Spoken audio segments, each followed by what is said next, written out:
hotel and a roadie. Would you Adam and Eve it? Plots and weapon details have been officially leaked for Resident Evil 7 via the Entertainment Software Ratings Board. Hi guys, my name's Danny and I'm the 420p guy. If you enjoy this video then give it a like, share it to your friends, family and loved ones, and give me a subscribe as well if you see any value to me. Now I'm going to discuss these leaks with you shortly and give you my personal thoughts, but first let me read you out a passage from website Polygon. I'll link them in the description below. Several plot and combat details from Resident Evil 7 Biohazard were revealed by the Entertainment Software Ratings Board earlier today, in a listing that has since been removed from the rating board's website. Amongst the information includes first confirmation of the game's protagonist, as well as hints of just how much violence players can expect from the M-rated survival horror game. The listing states that a man named Ethan is the star of Resident Evil 7, in which he explores a derelict mansion in search of his wife. That name will sound familiar to viewers of the game's latest trailer, where a woman is heard calling out to him. Ethan will be equipped with pistols, shotguns, flamethrowers, explosives, and chainsaws to kill mutant creatures.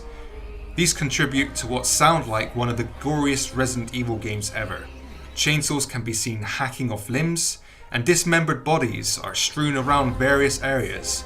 A shovel is also put to good use, with a character's face being impaled by one.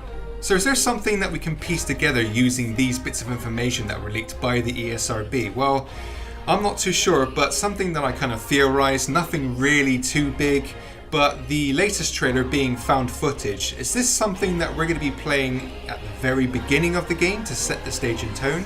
Or maybe it's something that Ethan, the main protagonist, finds somewhere down the line, perhaps maybe during the middle of the game, for example, like when Jill finds Kenneth's tape in the Resident Evil remake at the beginning, and then you could view it near the end of the game. Being a found footage tape, I would think that it would make more sense if Ethan actually finds this during the middle of the game, or even in the beginning stages of the game. It is, after all, much like the one that we all found in the Resident Evil 7 teaser demo. But how cool would it be if this was the very first thing that we played and the game just chucks you into the world of survival horror? I mean, let's look at Dead Space 2. The first thing that you do in Dead Space 2 is run, run, run. It was a great way to get engrossed in the game immediately. So something like this could work for Resident Evil 7. Now Capcom are doing something quite smart here, and believe me guys, I don't say that very often, but hear me out. We're looking at playing a fresh and new character in the Resident Evil series in Resident Evil 7 Biohazard. Now if you count Ethan's wife, that's the possibility of two characters that you'll be playing as. Now, what Capcom are doing is they're sort of, in a way, rebranding the survival horror genre for their series and introducing this first-person mechanic and introducing fresh faces to go along with it. Now just think about this.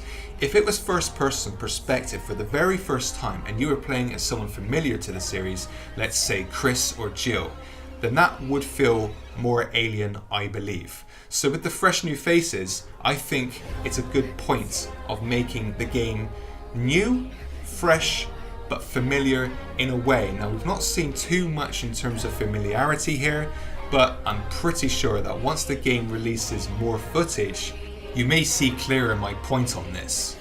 Just look at the derelict mansion that you'll be playing in that was described in the leaked information. This will keep the general theme of the series intact. There's always a mansion in a Resident Evil game, right? In Resident Evil 1 there was a mansion, in Resident Evil 2 there was a police building, but that was basically a mansion in and of itself. In Resident Evil 3 as well, Code Veronica, so on and so forth. And before anyone picks me up on this, I'm talking about the main numbered games. Now let's move on to the weapons. When I heard the list of these weapons, guys, I've got to be honest, I was a little bit upset. The reason being, I'll be honest, I thought that this game was going to have limited weaponry and would focus more on melee system and hiding. But now that I've had time to really think about it and process it, on the flip side, I'm guessing that they won't actually throw these at you at once. And if so, this could somewhat indicate a long lifespan for the story. I just hope the ammo consumption will be few and far between. But we've got a lot of weapons here. We've got pistols, we've got shotguns, we've got explosives, we've got flamethrowers, and we've got some melee weapons in the form of chainsaws as well.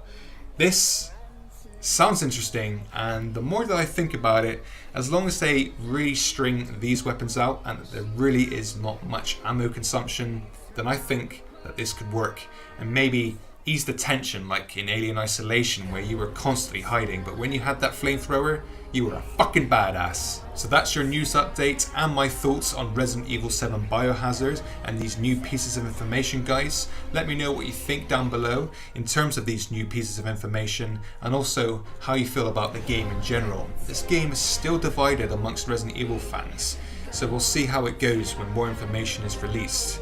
Thank you very much for watching, guys. My name's Danny, and I'm the 420p guy.